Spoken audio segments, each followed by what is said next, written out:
Hi, guys. So, I was listening to the Tim Ferris podcast. It's one of my favorite podcasts. And he asked one of his interviewees a question that I thought was really intriguing and something that I think it would be cool to hear everyone's answer to. Um, he said, he asked his interviewee, what is something that you think everyone should do at least once in their life? So I thought it would be fun to just come on and live stream with you guys and hear what is something that you think everyone should do at least once in their life. And I will tell you what I think everyone should do at least once in their life.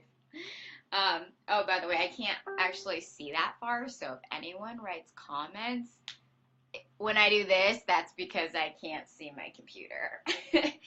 Oh, and don't mind all of my pandas and stuffed animals.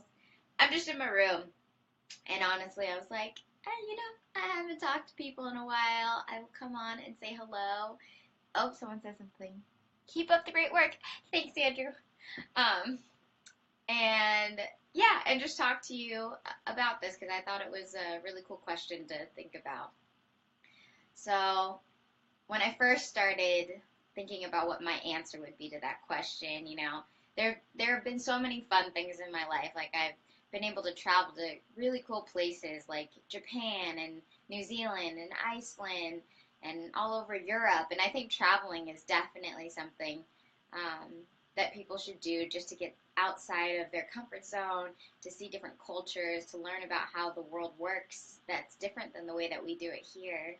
Um, and just understand that, yeah, we all are different and there's beauties in everybody and how everyone does whatever they do. But that wasn't actually my answer. Aw, thanks, guys. Sorry, I'm trying to read comments. But so as I kept thinking, I have jumped off of a mountain and gone, what is that called? Hang gliding. And that was really thrilling. That was something I was like, oh, that would be interesting. But, some people don't like heights, and I don't think you have to do that in your life. But something that really changed me and my life, and I think it was actually repeated in the podcast um, by, was it Warren Buffett? Were they quoting Warren Buffett? Or maybe there's someone else that was talking to Warren Buffett about Warren Buffett. Whatever. They were saying that one of the things that well, at least to me, one of the things that I think would be great for everyone to experience in their life is to get the opportunity to mentor somebody. And I guess it's come up a little recently because I actually am on the board of a nonprofit called Awaken. And I actually put the little link to their page on my little description. But we mentor at-risk youth and teach them art as a tool for healing. And it's probably been one of the biggest life-changing experiences that I've gotten to have. And not only are you getting to maybe help the lives of these kids 16 to 18 years old, but I think it was life-changing for me, probably more so than for them. I've always loved like volunteering and finding different organizations to participate with to do different things in the community, whether it be like planting trees or beach cleanups and feeding the homeless and doing stuff like that. And I actually had a really hard time finding an organization that I really, really connected with on all levels, to the point that I really, really wanted to get involved. And it wasn't until I found Awaken Arts that really changed me. The founder, Christine, she is probably one of the sweetest people that I've ever met. But I can tell that her mission is literally driven just to help the kids and to change their lives. And I think that was what was most important, is a lot of the organizations that I had helped with in the past, they they were trying to get a lot more publicity or a lot more money, and that ended up becoming their focus instead of what their actual mission of what their nonprofit was supposed to do in the first place, um, whatever it may be. But through it all, I know that Christine has always focused more so on the kids and doing whatever we can to just help them. So, anyways, the reason that I say um, mentoring is I just think there's something special in being able to connect with somebody on a very, like, just giving level. Like, I know that it's back and forth no matter what. Like, no matter how much you give out, you're going to get something back out of it. That's probably why you would do it, or what makes you enjoy it. But I think going out with the intention of just helping someone else grow, or helping them achieve their goals and dreams, or realizing their potential is a very beautiful thing. I don't know, for me, I get a lot of pleasure and fulfillment in seeing other people happy and seeing them just do what they've wanted to do. And I mean, I guess, yeah, I don't know. It's just one of the greatest feelings to, like, see somebody that maybe you helped in the slightest way, whether that be give a referral, or just gave them like a little tip on dating, or just anything in life, like just even a little tip on how to do something easier, and then watch them achieve that and like do it and it make them happy, or it just make their life better. I don't know. It's super fulfilling for me. And, you know, I guess, yeah, I don't know. That's what I would say. Does anyone else write anything about what they're, let's see. We should all, yeah, I agree. I'm reading the comments. But I mean, what are some of the things that you guys think you would want? By the way, there's a chainsaw outside, so if you hear the noise, that's what it is. But what are some of the things that you think people should do at least once in their life? Oh, I got another one. I would say interview your parents. And I know that sounds super weird, but it was this other, was it a podcast or something that I was listening to? I don't remember what it was called, but it was a very cool concept. It was like this mobile interviewing thing where like they would go around and park this truck and then just have two people, random people, give each other an interview. Um, but in the process of listening to this podcast or whatever I was listening to, it made me think, oh, I want to start interviewing the people around me. Like, I know them. Like, I know my parents. I know my best friends. But there are some things that we maybe never go into depth about, or maybe we haven't gotten to really, like, just discuss kind of in an interview-like way.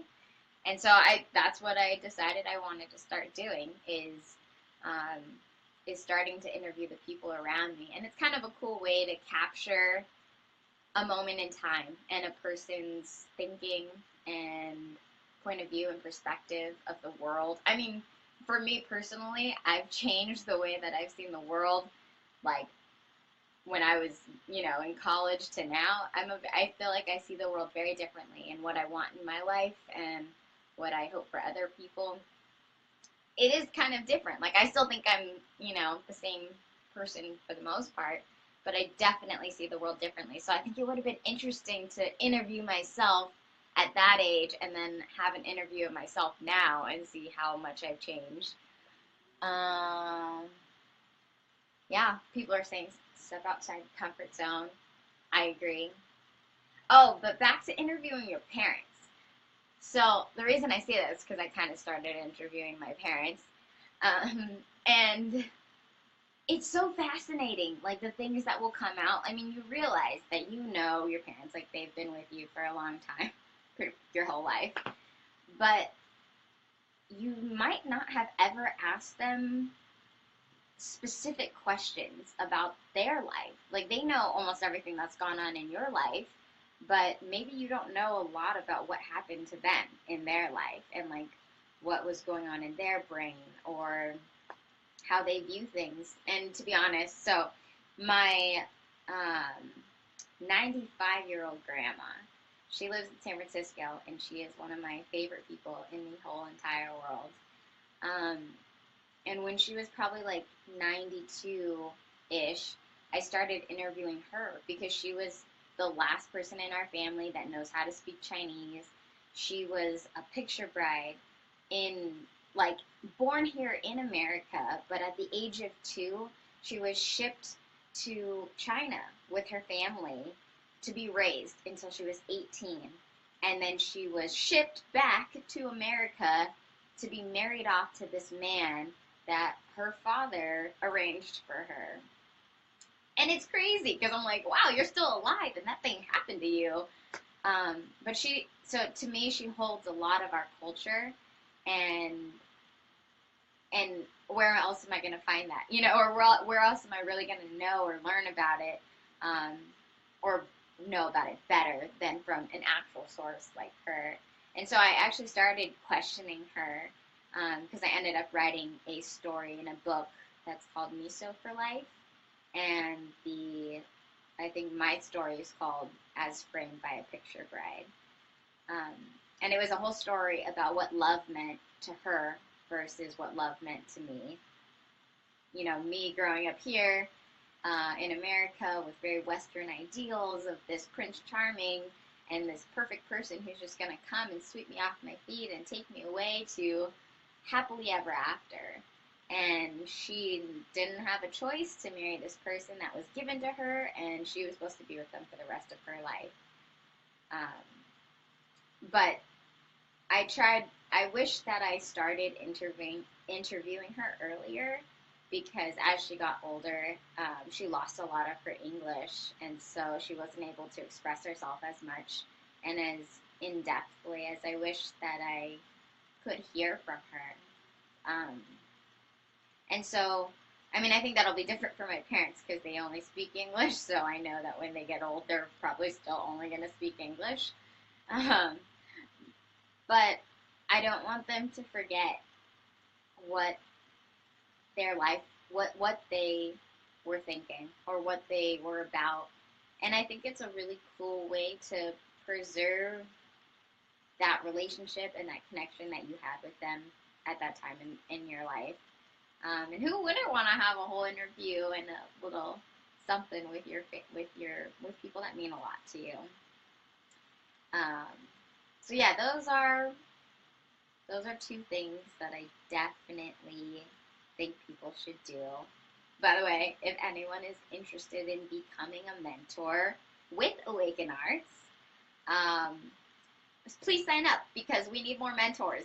And I need someone to be an acting mentor with me because I don't want to run the session by myself. I can, I love to, but I would love to have a partner that can work with me. And it's super fun. I mean, these kids are freaking amazing. Like, they blow me away. They're 16 to 18 years old.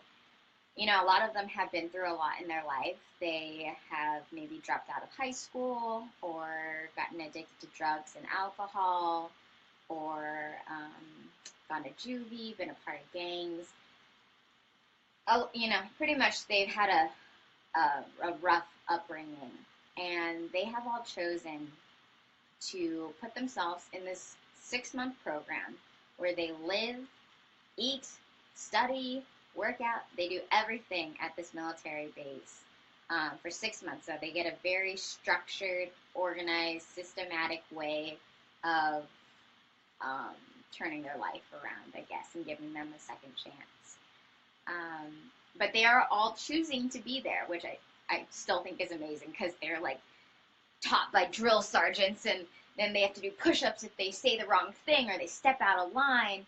And hi, Tisha. And like I think if someone were to put me through those hard things, like, it would be very hard for me to want to keep sticking in it and doing it. But they're like determined to graduate from this program and finish and get their life onto a new start.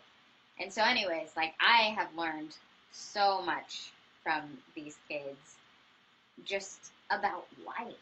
Like, I mean, I grew up in Orange County, and I am very lucky to be privileged. I think that was one thing that my parents taught me, though, was that I was privileged, and with that privilege, you need to do something with it. And I think that's kind of what inspired me to get involved in a lot of these organizations and to try and find a way to give back, even though my way of giving back is spending time with kids that give a lot to me because they're just so amazing and inspiring and motivating to me, because I just can't believe some of the things that they have been through in their life.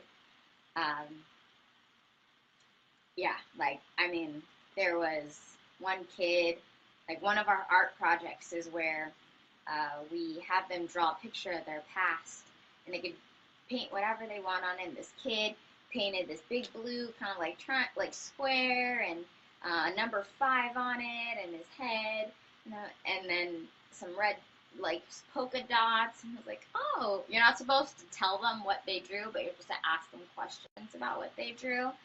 And I was like, oh, did you like play a sport? And he goes, yeah, I used to play football in high school when I was back in school. And I was like, oh, that's really cool. Was your jersey polka dotted? And he was like, oh no, those are all the places I've been shot. I was like, oh, okay.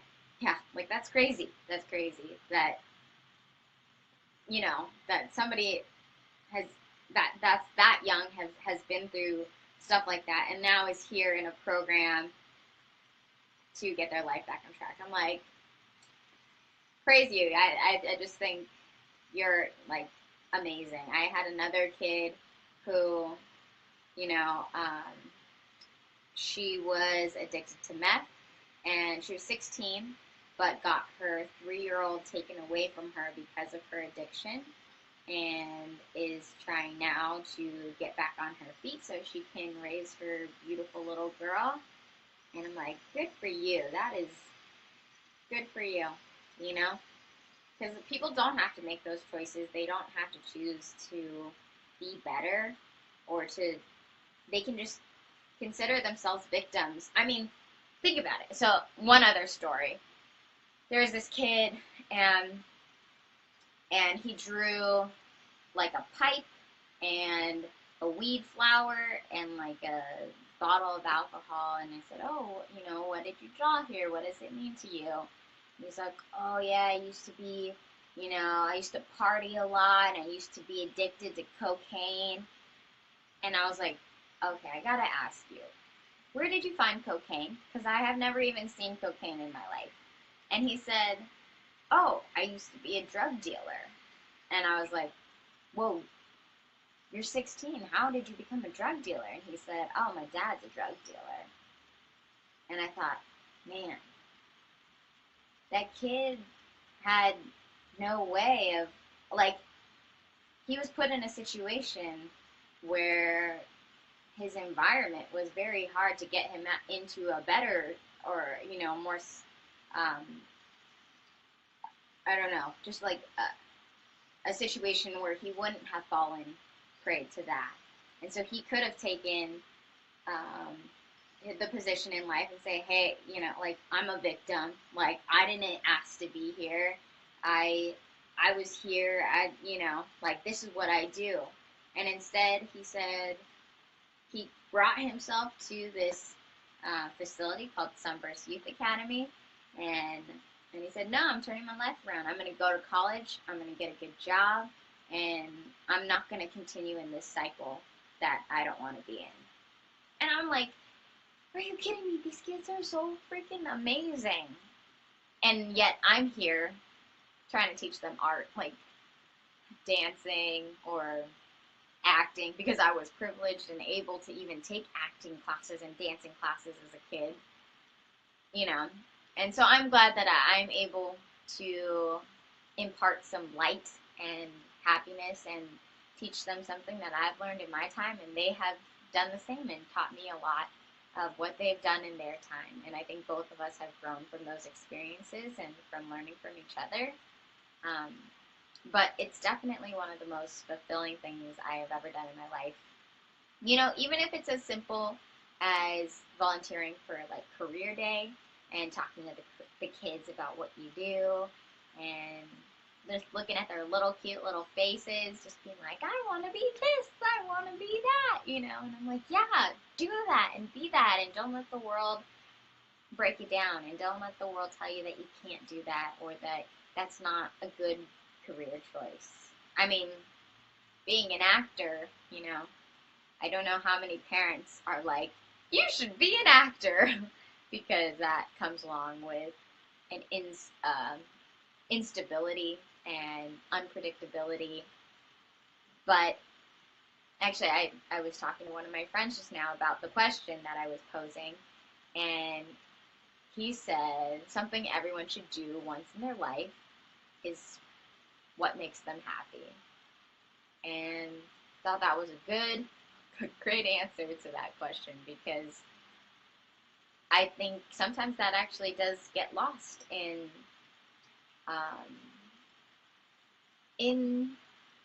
life. You know, I think it's very easy to do what people tell you to do or what they think is best for you, even if that doesn't make you happy, but it's going to make them happy, and so you do it, and you realize that you're spending day after day not enjoying your life and the way you spend your time. And that's why I like that answer a lot. I really like doing what makes you happy. And that can be something that's super bold and courageous to do. I can't wait to bring on my roommate, Sean. I'm gonna do an interview with him one of these days. But he actually was getting paid six figures and was, had a great job he was working at, and then quit. He quit his job so that he could, because he realized he was spending so much time at work when he didn't necessarily like it, but he liked his paycheck. But he, most of his time was spent working, and then he would be stressed, and he just didn't think the payoff was actually worth it in the end. And so he literally took that leap to quit and do something that he wanted to do with his life. He ended up getting a little bit into entrepreneurship and starting his own business, kind of being a consultant on the side. And now, he actually went back into the workforce to work for a company, but he feels that it's closer to his heart and to what his values are. And he also is back in school as well. But he's doing what makes him happy and what he loves. And I love seeing that be the reality for everybody.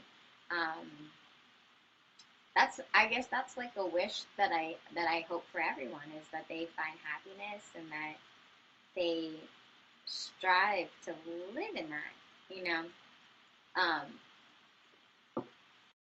I am the girl from Stick It. That was one of the comments I'm trying to read. So there's a really great TED Talk by Sean Aker, and I think it's called The Happiness Advantage or something like that, but I talk about it a lot, and he talks about this concept that a lot of people think that once you have success, then you'll be happy. And Sean Aker, the TED Talk guy, says that's a really backwards way of putting it, because it is proven scientifically that if you are happier, you will produce better work, you'll work more efficiently and enjoy it better, you'll be healthier, and you will actually become more successful. So people should think about it that way. But in the TED Talk, he gives you 5 ways to live to help boost your happiness. And he says, try and do it for 21 days, because I guess that's how you either create a habit or can break a habit in that amount of time. but I've done these 5 things, and I think they actually really do help with becoming more positive and living happier and enjoying your life a little bit more. So, number 1, these are not in any particular order, it's just what I can remember them as. He said exercise, because it teaches you that your actions mean something. He says meditate, because it helps you bring your mind and yourself into the present moment and not worry about the past or the future, but just live directly in the moment. He said, think of 3 things you're grateful for every day.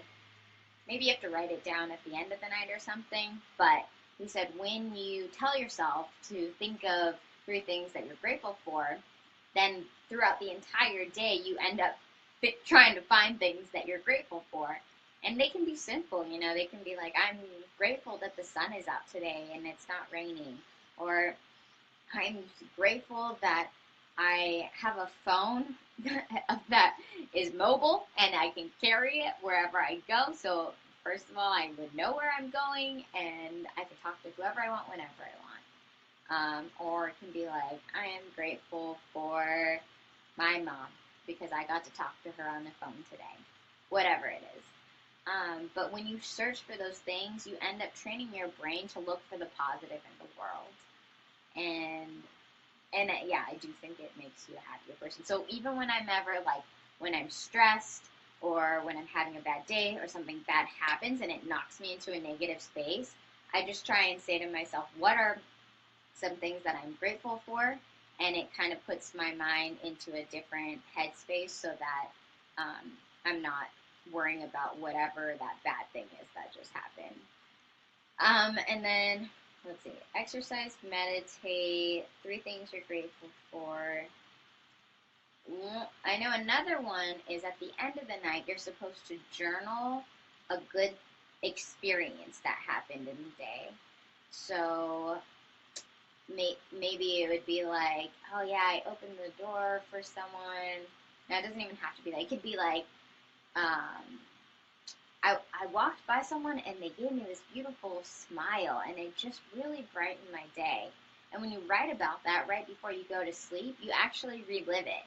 And so you go to sleep with a very positive mindset. And then the last thing was to do something kind for someone else.